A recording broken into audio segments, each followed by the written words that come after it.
Good morning, students. Welcome to YouTube channel of Sir CRR College for Women Eluru. Now మనం modern ఫిజిక్స్లో third unit అయినటువంటి quantum మెకానిక్స్లో last topic అయినటువంటి Schrödinger wave equation to A particle in one dimensional infinite box గురించి ఈ వీడియోలో discuss చేద్దాం. So ఆ same టాపిక్ని ఈ విధంగా కూడా ప్రొనౌన్స్ చేయొచ్చు. That is energy levels of a particle enclosed in one dimensional potential box of infinite height. So దీని అర్థం ఏంటి అంటే ఒక పార్టికల్ వన్ డైమెన్షనల్ బాక్స్లో మూవ్ అవుతోంది. సో దట్ దాని యొక్క ఎనర్జీ లెవెల్స్ని ఇక్కడ మనం డిరైవ్ చేయాలన్నమాట. అయితే ఇక్కడ potential box of infinite height అంటే అర్థం ఏంటి అంటే ఎట్ ద వాల్స్ దగ్గర పార్టికల్ మీద పనిచేసేటువంటి పొటెన్షియల్ ఇన్ఫైనైట్ అని అర్థం అనమాట. సో ఆ ఎనర్జీ లెవెల్స్ గురించి ఇక్కడ క్యాలిక్యులేషన్ ఎలా చేస్తామనేది డీటెయిల్గా డిస్కస్ చేద్దాం. దానికోసం consider A particle of mass moving along x axis between the two rigid walls A and B at x equal to 0 and x equal to A. The particle is free to move between the walls. So దానికోసం ఏం చేస్తున్నారు, ఇక్కడ m mass ఉన్నటువంటి ఒక పార్టికల్ని consider చేసాము. ఆ particle one డైమెన్షన్లో move అవ్వాలి కాబట్టి అలాంగ్ ఎక్స్ యాక్సిస్ మూవ్ అవుతోంది అనుకుంటున్నారు. అలాగే ఆ బాక్స్కి బౌండరీస్ కింద కూడా ఏం చెప్తున్నారు, టూ రిజిడ్ వాల్స్ని రిప్రజెంట్ చేశారు. ఒక వాల్ని ఏతో రిప్రజెంట్ చేస్తున్నాము, ఇంకొక వాల్ని బీతో రిప్రజెంట్ చేస్తున్నాము. So along X axis particle move అవుతోంది కాబట్టి ఏ అనేటువంటి వాల్ ఎక్కడుందంటున్నారు, ఎక్స్ ఈక్వల్ టు 0 దగ్గర ఏ అనేటువంటి వాల్ ఉంది. అలాగే ఎక్స్ ఈక్వల్ టు ఏ దగ్గర వచ్చేసరికల్లా బి అనేటువంటి వాల్ ఉంది. So length of the box ఎంత అవుతుందంటే సింపుల్గా ఏ అవుతుంది అనమాట. సో ఈ బాక్స్లోనే పార్టికల్ మూవ్ అవుతోంది. అయితే ఎలా మూవ్ అవుతుందని చెప్తున్నారు, ఫ్రీగా మూవ్ అవుతోంది అని చెప్తున్నారు. సో పార్టికల్ ఫ్రీగా మూవ్ అవుతోంది అంటే దాని మీద ఎటువంటి ఫోర్స్ యాక్ట్ చేయటం లేదు అని అర్థం.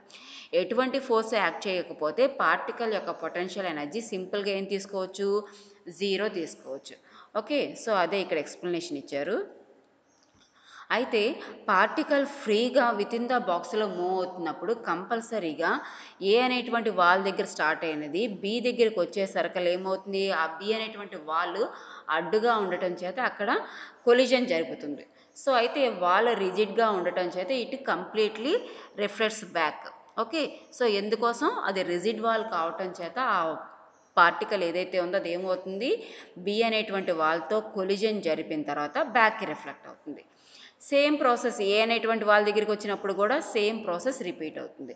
సో ఈ కారణం చేత ఇక్కడ మనం ఏం అర్థం చేసుకోవచ్చు అంటే ఎట్ ద వాల్స్ దగ్గరకు వచ్చేసరికల్లా పార్టికల్ ఆ వాల్స్తో కొలిజన్ జరపడం వల్ల దాని యొక్క డైరెక్షన్ చేంజ్ అవుతోంది కాబట్టి అక్కడ కొంత ఫోర్స్ పనిచేస్తోంది అని అర్థం చేసుకోవచ్చు. ఓకే, ఎక్కడ ఎట్ ద వాల్స్ దగ్గర మాత్రం కొంత ఫోర్స్ అనేది పనిచేస్తుంది. As you all know that modulus of force ఎలా రాసుకోవచ్చు, డో వి బై డో ఎక్స్ కింద రాసుకోవచ్చు, చేంజ్ ఇన్ పొటెన్షియల్ కింద రాసుకోవచ్చు. కాబట్టి ఎట్ ద వాల్స్ దగ్గర పార్టికల్ మీద పొటెన్షియల్ పనిచేస్తుంది. ఓకే, సో అయితే ఈ పొటెన్షియల్ ఎంత ఉంది అక్కడ అంటే ఎట్ ద వాల్స్ దగ్గరకు వచ్చేసరికి పార్టికల్ కంప్లీట్గా బ్యాక్కి రిఫ్లెక్ట్ అవుతోంది కాబట్టి ఇన్ఫైనైట్ పొటెన్షియల్ వాల్స్ దగ్గర యాక్ట్ చేస్తుంది అని మనం అర్థం చేసుకోవచ్చు. సో దీన్ని బేస్ చేసుకొని పొటెన్షియల్ యొక్క ఫంక్షన్ని ఈ విధంగా డిఫైన్ చేస్తున్నారు. చూడండి, here is the diagram. This is the one dimensional box of infinite height. That means potential infinite అనమాట. సో ఇక్కడ ఎక్స్ ఈక్వల్ టు 0 దగ్గర ఏ అనేటువంటి వాలు, ఎక్స్ ఈక్వల్ టు ఏ దగ్గర బి అనేటువంటి వాల్ ఉంది. ఎం అనేటువంటి మాస్ ఉన్నటువంటి పార్టికల్ విత్ ఇన్ ద బాక్స్లో ఫ్రీగా మూవ్ అవుతోంది. Okay, but at the walls దగ్గరకు వచ్చేసరికల్లా మాత్రం పార్టికల్ ఏమవుతుంది, బ్యాక్ రీబౌన్స్ అవ్వటం చేత, అలాగే at the same time particle ఎట్టి పరిస్థితుల్లోనూ వాల్ని పెనిట్రేట్ అయి వెళ్ళటం లేదు కాబట్టి పొటెన్షియల్ ఇలా డిఫైన్ చేశారు. చూడండి, v of x equals to infinity. That means potential is infinite. ఎక్కడ ఇన్ఫైనైట్ అని చెప్తున్నా చూడండి, X less than 0 and X greater than 0. అంటే ఈ వాల్స్కి అవతల పార్టికల్ గనక వెళ్ళడానికి ట్రై చేస్తే అక్కడ ఎంత పొటెన్షియల్ యాక్ట్ చేస్తుంది, ఇన్ఫైనైట్ పొటెన్షియల్ యాక్ట్ చేస్తుంది. అంటే పార్టికల్ ఎట్టి పరిస్థితుల్లోనూ అక్కడ ఎగ్జిస్ట్ అయి ఉండడానికి అవకాశం లేదు. మరి బిట్వీన్ ద వాల్స్ ఎంత అంటే v of x equals to 0. Okay, అంటే పొటెన్షియల్ 0, ఎక్కడ ఎక్కడ జీరో అని చెప్తున్నాము? 0 less than or equals to x less than or equals to a. అంటే బిట్వీన్ ద వాల్స్ పార్టికల్ మీద పొటెన్షియల్ పనిచేయటం లేదు, దట్ ఈజ్ జీరో పొటెన్షియల్ పనిచేస్తోంది. ఓకే, నౌ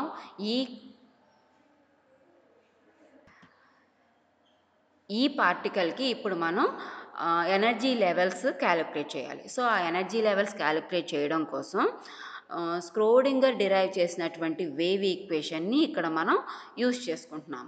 ఓకే, అయితే స్క్రోడింగర్ డిరైవ్ చేసినటువంటి వేవ్ ఈక్వేషన్లో మీకు డెల్ స్క్వేర్ కనిపిస్తుంది.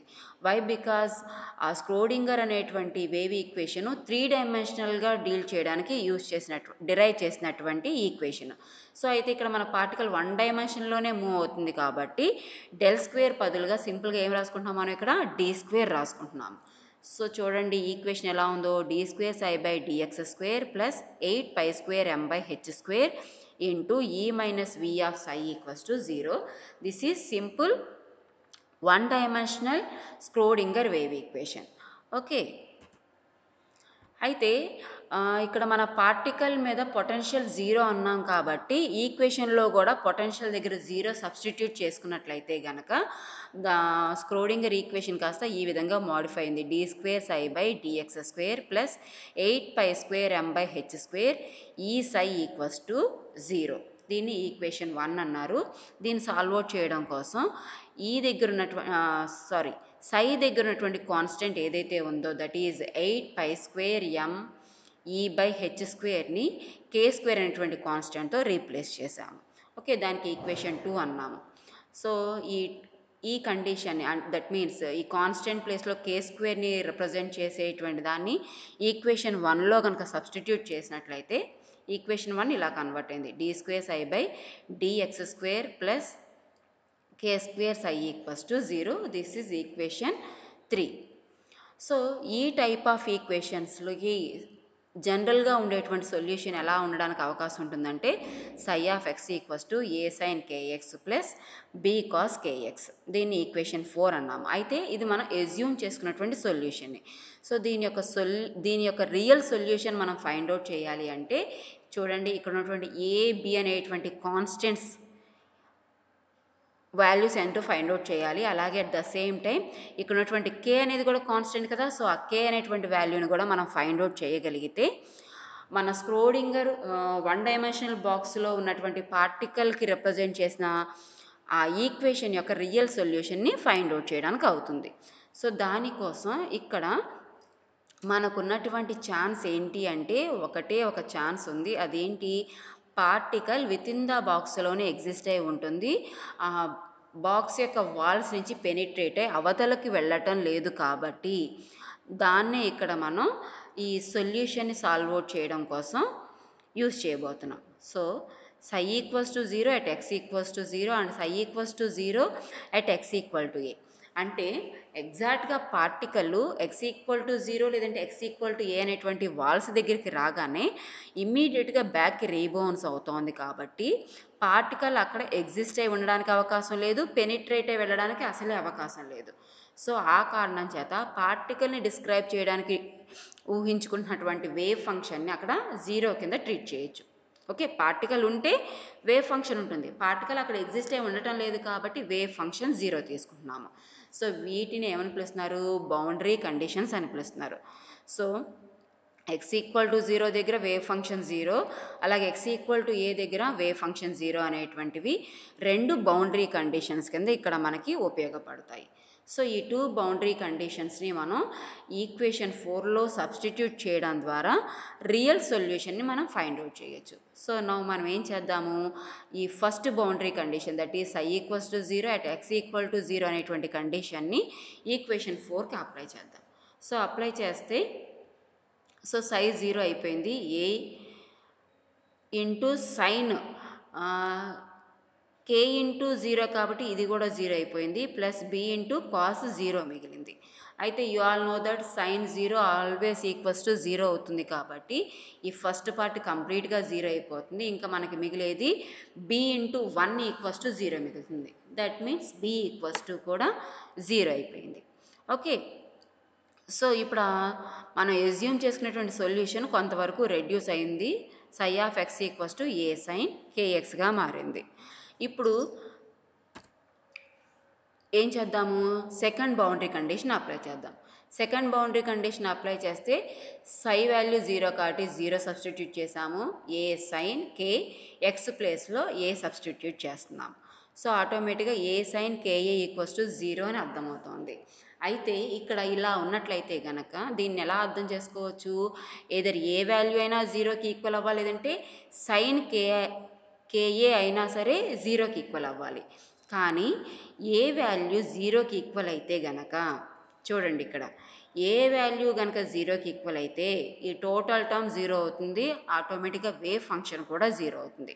అయితే వేవ్ ఫంక్షన్ లేకపోతే మనం అసలు పార్టికల్ని లేదంటే పార్టికల్ యొక్క ఎనర్జీ లెవెల్స్ని వెయిట్ని డిస్క్రైబ్ చేయడం కుదరదు. కాబట్టి మనం ఏం అర్థం చేసుకోవాలంటే ఏ నెవర్ ఈక్వల్స్ టు 0. ఓకే, ఏ ఎట్టి పరిస్థితుల్లోనే ఏమవుదు, 0కి ఈక్వల్ కాదు. సో ఏ 0కి ఈక్వల్ కాదు, బి ఆల్రెడీ 0 అయింది కాబట్టి కంపల్సరీగా సైన్ కేఏ అనేది ఏమవ్వాలి, 0కి ఈక్వల్ అవ్వాలి. సైన్ కేఏ 0కి ఈక్వల్ అవుతోంది అంటే అర్థం ఏంటి అంటే కేఏ వాల్యూ ఎలా ఉండాలి, ఇంటీజర్ మల్టిపుల్ ఆఫ్ పై అవ్వాలి. ఎందుకంటే 0, 180 డిగ్రీస్, 360 డిగ్రీస్ ఇలాగా ఇంటీజర్ మల్టిపుల్ ఆఫ్ పై అయితే గనక సైన్ వాల్యూ 0 అయిపోతుంది. కాబట్టి కేఏని ఎన్ పైకి ఈక్వల్ చేసాం. సో దాని నుంచి కే ఈక్వల్స్ ఏమవుతుంది, మీకు ఎన్ పై బై ఏ అయ్యింది. దీన్ని ఈక్వేషన్ 5 అన్నాం. ఓకే, సో ఆ కే వాల్యూని వేవ్ ఫంక్షన్లో సబ్స్టిట్యూట్ చేసామనుకుంటే కనుక psi of x equals to a sine n pi by a into x అవుతుంది. దీన్ని ఈక్వేషన్ 6 అనుకున్నాం. ఓకే, నా ఇంకా మనకి మిగిలింది ఏంటి, ఎనర్జీని డిరైవ్ చేయాలి. సో ఆ ఎనర్జీని డిరైవ్ చేయడం కోసం ఏం చేస్తున్నారు, ఈక్వేషన్ 5ని స్క్వేరింగ్ ఆన్ బోత్ సైడ్స్ చేసాము. స్క్వేరింగ్ ఆన్ బోత్ సైడ్స్ చేస్తే ఏమైంది చూడండి, k square equals to n square pi square by a square అయింది. దీన్ని ఈక్వేషన్ 7 అన్నాం. అయితే మనం ఆల్రెడీ కే స్క్వేర్ అనేటువంటి టర్మ్ని బిగినింగ్లో యూజ్ చేసాం, దట్ ఈజ్ ఈక్వేషన్ 2 అనమాట.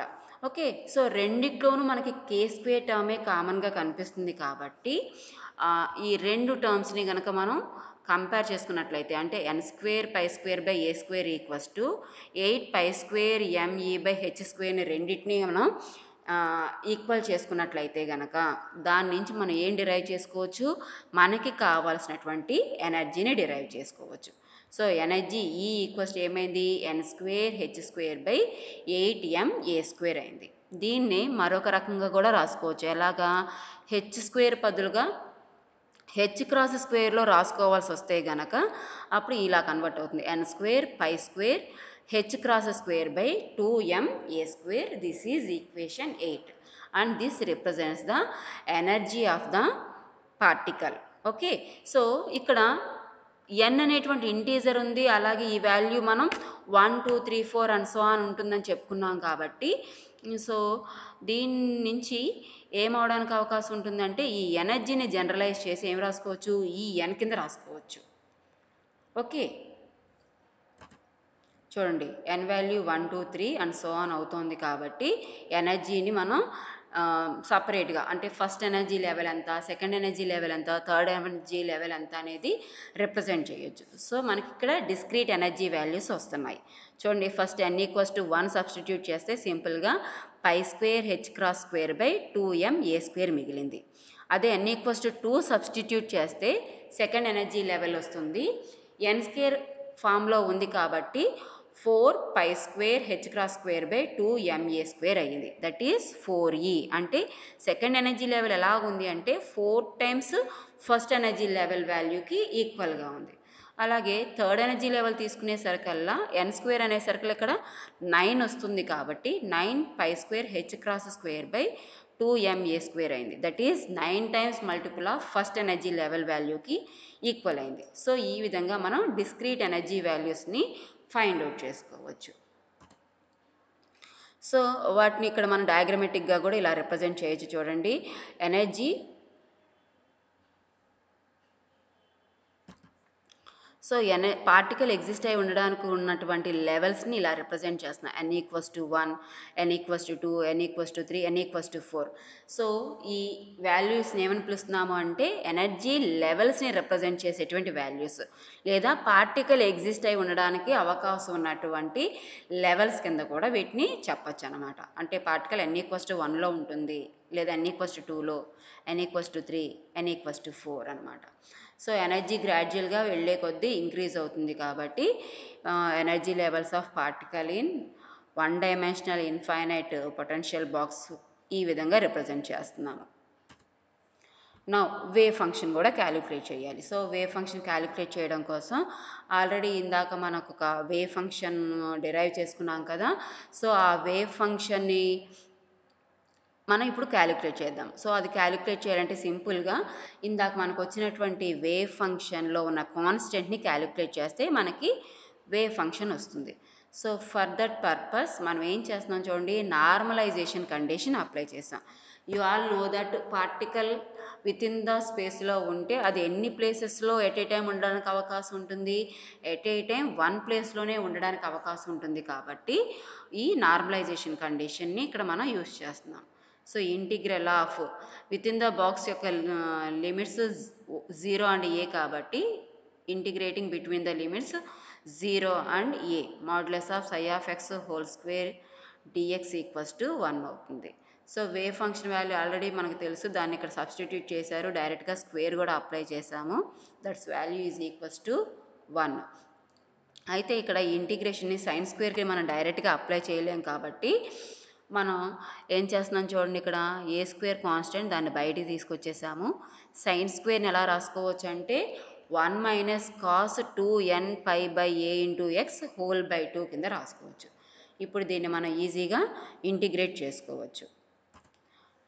సో 1ని ఇంటిగ్రేట్ చేస్తే x మిగులుతుంది, కాస్ని ఇంటిగ్రేట్ చేస్తే సైను. బట్ ఇంటిగ్రేట్ చేసినప్పుడు సైన్ పక్కన ఉన్నటువంటి కాన్స్టెంట్ ఏదైతే ఉందో, దట్ మీన్స్ లోపల 2nπ/a అనేటువంటి కాన్స్టెంట్ ఏదైతే ఉందో అది ఇక్కడ 1 అవటం చేత a/2nπ కింద రాసుకున్నాము. Okay, whose value is also equals to 1 అవ్వాలి. నా ఇప్పుడు లిమిట్స్ అప్లై చేద్దాం. So upper limit a apply చేసినప్పుడు ఇక్కడ x ఏగా మారిపోతుంది. ఇక్కడ x ఏ సబ్స్టిట్యూట్ చేస్తే కనుక ఈ టోటల్ వాల్యూ ఏమైపోతుంది చూడండి, 2nπ రూపంలో కన్వర్ట్ అవుతుంది. సో దట్ దాని వాల్యూ 0 అని తెలుసు. సో ఈ టర్మ్ ఎలిమినేట్ అయిపోతుంది. అలాగే లోవర్ లిమిట్ అప్లై చేస్తే కూడా ఇది 0 అవుతుంది, అలాగే ఈ టర్మ్ కూడా 0 అవుతుంది. కాబట్టి మనకి కేవలం మిగిలేది A² స్మాల్ a/2 = 1. దీని నుంచి మనకి కావాల్సింది A² = 2/a, a = √2/a. So మనకి కావాల్సినటువంటి ఏ వాల్యూ కూడా వచ్చేసింది కాబట్టి now the wave function becomes psi of x = √2/a sin nπ/a × x. So this is the desired wave function for the particle in one dimensional box. Okay, దీని equation 9 అంటున్నారు. So ఆ wave ఫంక్షన్ని ఇక్కడ డయాగ్రమెటిక్గా ఇలా represent చేస్తున్నారు చూడండి. Between x = 0 and x = a there are points where the wave function has 0 values. These points are called nodes. అయితే మనకి బిగినింగ్లోనే చెప్పుకున్నాం, ఎట్ ద వాల్స్ దగ్గర పార్టికల్ ఎగ్జిస్ట్ అయి ఉండడానికి అవకాశం లేదు కాబట్టి వేవ్ ఫంక్షన్ 0. సో ఆ వేవ్ ఫంక్షన్ రిప్రజెంట్ చేసేటువంటి డయాగ్రామ్లో కంపల్సరీగా మనం ఏం చూపించాలి, అక్కడ నోడ్స్ని చూపించాలి. ఓకే, సో ఎక్కడైతే పార్టికల్ ఎగ్జిస్ట్ అయి ఉంటుందో వాటిని యాంటీ నోడల్ పాయింట్స్ అని పిలుస్తారు. ఓకే, అలాగే ఇక్కడ n=1 వచ్చేసరికల్లా వేవ్ ఫంక్షన్ ψ1 అంటున్నాము, n=2లో వేవ్ ఫంక్షన్ ψ2, n=3లో వేవ్ ఫంక్షన్ ψ3. ఓకే, అలాగే ఇక్కడ ఇంకొకటి గుర్తుపెట్టుకోవాల్సింది ఏంటి అంటే ఫస్ట్ ఎనర్జీ లెవెల్ కావటం చేత ఇక్కడ ఒక పీక్ మాత్రమే కనిపిస్తుంది. n=2 అనేసరికల్లా 2 పీక్స్, n=3 వచ్చేసరికల్లా 3 పీక్స్. ఈ విధంగా వేవ్ ఫంక్షన్ డయాగ్రామ్ని ఇక్కడ రిప్రజెంట్ చేస్తున్నాం. ఓకే, చూడండి ఇక్కడ for n=1 there are 2 nodes at x = 0 and x = a for wave function ψ1. For n=2 there are 3 nodes at x = 0, x = a/2 and x = a for wave function ψ2. Similarly for n=3 there are 4 nodes, x = 0, x = a/3, x = 2a/3 and x = a for wave function. So ఇక్కడ ఈ డయాగ్రామ్లో చూపించినట్లుగానే చూడండి ψ1 దగ్గరికి వచ్చేసరికి ఎన్ని nodes ఉన్నాయి, 2 nodes వచ్చాయి. ψ2 wave ఫంక్షన్లో 1 2 3 notes వచ్చాయి. అలాగే ψ3కి వచ్చేసరికల్లా 1 2 3 4 నోట్స్ వచ్చాయి. అంటే ఇక్కడ ఉన్నటువంటి ఎనర్జీ లెవెల్ నెంబర్ ఏదైతే ఉందో దానికన్నా ఒక నోడు ఒక నెంబర్ ఆఫ్ నోడు ఇంక్రీజ్డ్గా కనిపిస్తోంది. కాబట్టి దీన్ని జనరలైజ్ చేసి ఏం చెప్తున్నారు, ఏదైనా wave function for example ψn అనేటువంటి వేవ్ ఫంక్షన్ తీసుకుంటే ఆ వేవ్ ఫంక్షన్ రిప్రజెంటేషన్లో మనకి టోటల్గా ఎన్ని నోట్స్ వస్తాయంటున్నారు, n+1 నోట్స్ వస్తున్నాయని చెప్తున్నారు. ఓకే, నౌ వేవ్ ఫంక్షన్ గురించి కూడా తెలిసింది కదా. నౌ ఇప్పుడు మనం దేని గురించి తెలుసుకుందాము, ప్రాబబిలిటీ డెన్సిటీ గురించి తెలుసుకుందాము. So the probability of finding the particle between position x and x plus dx is given by p of x dx equals to modulus of psi square dx. So probability of finding the particle అంటే with in the బాక్స్లో particle ఎక్కడ exist అయి ఉండడానికి అవకాశం ఉందో అది find out చేయడమే. కాబట్టి మాడ్యులస్ ఆఫ్ సై స్క్వేర్ తీసుకున్నాము. So modulus of Sye square తీసుకుంటే దాని value 2a/sin² nπ/a into X అయింది. సో ఇప్పుడు ఈ వాల్యూ ఎక్కడ మ్యాక్సిమం ఉంటుందో మనకి కావాలి. Okay, so probability density maximum ఉంటేనే మనం పార్టికల్ని అక్కడ ఫైండ్ అవుట్ చేయడానికి అవకాశం ఉంటుందన్నమాట. సో అందుకని మ్యాక్సిమం ఎప్పుడు అవుతుంది అంటే అక్కడ మనకి సైన్ టర్మ్ ఉంది కాబట్టి సైన్లో ఉన్నటువంటి యాంగిల్ nπ/a ఎక్స్ వాల్యూ కంపల్సరీగా ఎలా ఉండాలి మనకి అంటే ఆడ్ మల్టిపుల్స్ ఆఫ్ π/2 ఉన్నప్పుడు మాత్రమే సైన్ టర్మ్ ఏమవుతుంది మీకు 1 అవుతుంది. సైన్ టర్మ్ 1 అయితేనే టోటల్గా మనకు ఆ ప్రాబబిలిటీ డెన్సిటీ వాల్యూ ఏమవుతుంది మీకు మ్యాక్సిమం అవుతుంది అనమాట. So with respect to position పరంగా పార్టికల్ ఎక్కడెక్కడ ఎగ్జిస్ట్ అయి ఉండడానికి అవకాశం ఉందో తెలియాలి అంటే దీన్ని సాల్వ్ అవుట్ చేసుకోవాలి. అంటే పై క్యాన్సిల్ చేసుకుంటే కనుక ఎక్స్ని అటువైపు ఎక్స్ని మాత్రం ఇటువైపు ఉంచి రిమైనింగ్ టర్మ్స్ని అటువైపు తీసుకువెళ్ళామనుకోండి ఎలా కన్వర్ట్ అవుతుంది చూడండి. x = a/2n అంటే π/2 సబ్స్టిట్యూట్ చేస్తే a/2n. 3π/2 కేసు కూడా మాట్లాడుకుంటే 3a/2n. నెక్స్ట్ కేసు కూడా మాట్లాడుకుంటే 5a/2n. సో ఈ ప్లేసెస్లో పార్టికల్ ఎక్కువగా ఉండడానికి ఛాన్సెస్ ఉన్నాయని అర్థం అనమాట. సో దీన్ని ఇంకొంచెం డీటెయిల్గా మాట్లాడుకుందాం. సపోజ్ n=1 తీసుకున్నట్లయితే కనుక అంటే n=1 సబ్స్టిట్యూట్ చేస్తున్నాము అంటే దాని అర్థం ఏంటి అంటే we're discussing about the particle in first energy level. Particle first energy లెవెల్లో ఉన్నప్పుడు పార్టికల్ని మనం ఎక్కడ ఫైండ్ అవుట్ చేయడానికి అవకాశం ఉంటుంది. సో ఎక్కడ చూడడానికి అవకాశం ఉంటుంది అంటే ఇక్కడ n=1 సబ్స్టిట్యూట్ చేయండి, సింపుల్గా a/2. అప్పుడు ఇంక ఈ 2 కేసెస్ కన్సిడర్ చేయక్కర్లేదు. మనం n=1 అన్నాం కాబట్టి 1, ఓకేనా, ఒక కేసు మాత్రమే తీసుకుంటున్నాం, a/2 వచ్చింది. అంటే మిడిల్ ఆఫ్ ద బాక్స్లో పార్టికల్ ఎక్కువగా ఉండడానికి అవకాశం ఉంటుంది. అలాగే n=2 తీసుకున్నట్లయితే కనుక అప్పుడు మనం ఫస్ట్ 2 కేసెస్ తీసుకోవాలి. సో n=2 సబ్స్టిట్యూట్ చేసినట్లయితే కనుక పార్టికల్ ఎక్కడ ఎగ్జిస్ట్ అయి ఉండడానికి అవకాశం ఉంటుందంటే x = a/4 అలాగే x = 3a/4 అనేటువంటి 2 ప్లేసెస్లో పార్టికల్ ఉండడానికి ఛాన్సెస్ ఉన్నాయి. అలాగే n=3 అనే సర్కల్లో మనకి టోటల్గా 3 కేసెస్ని కన్సిడర్ చేయాలి. సో n=3 సబ్స్టిట్యూట్ చేస్తే a/6 3a/6 అలాగే 5a/6 అనేటువంటి ఈ 3 ప్లేసెస్లో పార్టికల్ ఎగ్జిస్ట్ అయి ఉండడానికి అవకాశం ఉంటుంది. చూడండి దాన్నే ఇక్కడ డయాగ్రమెటిక్గా రిప్రజెంట్ చేశారు. ప్రాబబిలిటీ డెన్సిటీ అన్నాం కాబట్టి మాడ్యులస్ ఆఫ్ సై స్క్వేర్ని బేస్ చేసుకొని ఇక్కడ డయాగ్రామ్ ఉంది. ఓకే, వీటిని ఏమని పిలుస్తున్నారంటే ఇక్కడ రిప్రజెంట్ చేసిన పీక్స్ని ఏమని పిలుస్తున్నామో క్వాంటమ్ మెకానికల్ డిస్ట్రిబ్యూషన్ అంటే పార్టికల్ ఉండడానికి అవకాశం ఉన్నటువంటి ప్లేసెస్ని చూపిస్తుంది అన్నమాట. చూడండి n=1లో ఇందాక చెప్పుకున్నాం కదా ఓన్లీ x = a/2 దగ్గర మాత్రమే పార్టికల్ ఎగ్జిస్ట్ అయి ఉంటుంది. ఓకేనా, చూడండి ఇక్కడ కరెక్ట్గా యాంటీ నోడ్ కనిపిస్తుంది కదా, ఈ యాంటీ నోడల్ పాయింట్ దగ్గరే పార్టికల్ ఎగ్జిస్ట్ అయి ఉండడానికి అవకాశం ఉంటుంది. ఓకే, అలాగే n=2 దగ్గరికి వచ్చేసరికల్లా 2 కేసెస్ అనుకున్నాం కదా, a/4 అలాగే 3a/4. సో ఎక్కడైతే ఇక్కడ మనకి యాంటీ నోడల్స్ కనిపిస్తున్నాయో ఆ ప్లేసెస్లో పార్టికల్ ఎగ్జిస్ట్ అయి ఉండడానికి అవకాశం ఉంటుంది. n=3 అన్నాం కాబట్టి ఈ 3 పొజిషన్స్ దగ్గర పార్టికల్ ఎగ్జిస్ట్ అయి ఉండడానికి అవకాశం ఉంది.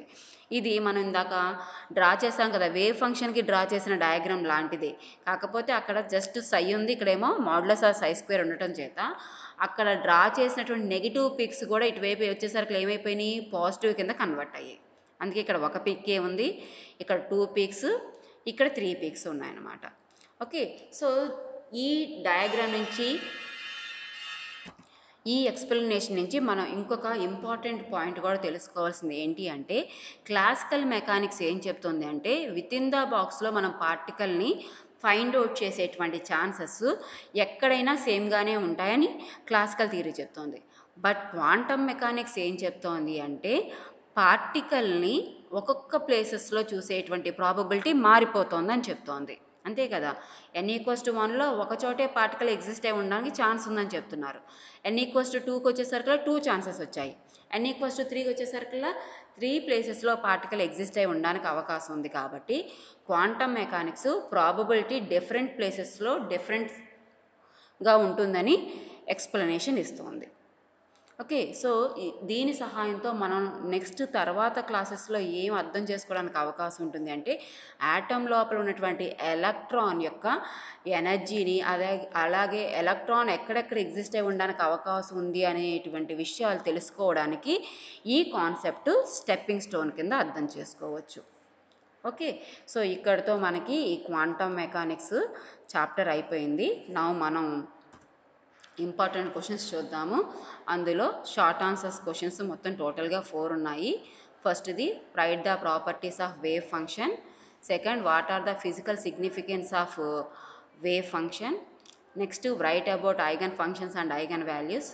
ఇంకా last, discuss about postulates of quantum mechanics. ఈ 4 కూడా short answers. Next coming to long answer questions వచ్చేసరికల్లా 2 లాంగ్ ఆన్సర్ క్వశ్చన్స్ ఉన్నాయి. ఒకటి, derive Schrodinger time independent wave equation and time dependent wave equation. So ఈ రెండింటిని కలిపి ఎస్ఏకి అడుగుతున్నారు ఇక్కడ. అలాగే నెక్స్ట్ సెకండ్ క్వశ్చన్ వచ్చేసరికల్లా, derive energy values and wave function for a particle enclosed in an 1-dimensional potential box of infinite height. These 2 are essay questions.